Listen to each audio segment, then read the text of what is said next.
батыс медицина бүгінгі кезде бүкіл қолданылатын дәрі-дәрмектердің бәрі синтетика, полусинтетика, химиялық заттар. Яғни ол не істейді? Ағзаға толық сіңбейді. Кері әсер етеді. Екіншісі не? Батыс медицина не істейді? Қазақта 12 мүше деген бар, 12 мүшеден 12 адам. 12 емес 17 мүше, оны кейін мен тағы да айтамын. Енді қараңыздар, содан кейін бүкіл өнімдері бәрі синтетика, полусинтетика. Содан кейін ол не істейді? Ауруды емдейді. Енді мына жерде шығыс медицинасы бар.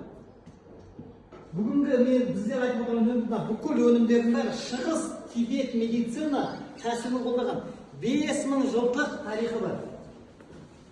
5000 жыл. Айырмашылық бар ма екен мына жерде? Енді қараңдар, содан кейін өнімдердің бәрі табиғи таза. Тікелей зерттеліп, айтты ғой, жаңа ғана қазір айттық.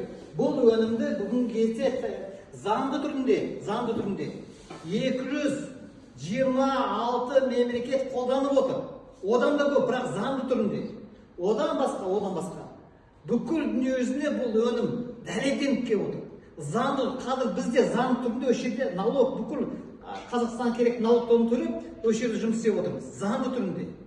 Екіншіде, табиғи таза. Яғни ішкен кезде адамда кері әсері жоқ деген сөз. Үшіншісі, батыс медицина, мысалы мүше көбіресе, шығыс медицина бүкіл адамның денесі. Сіз жараттыңыз ғой дене, ішіндегі сол 12 мүшенің бәрін бір қалыпты емдейді.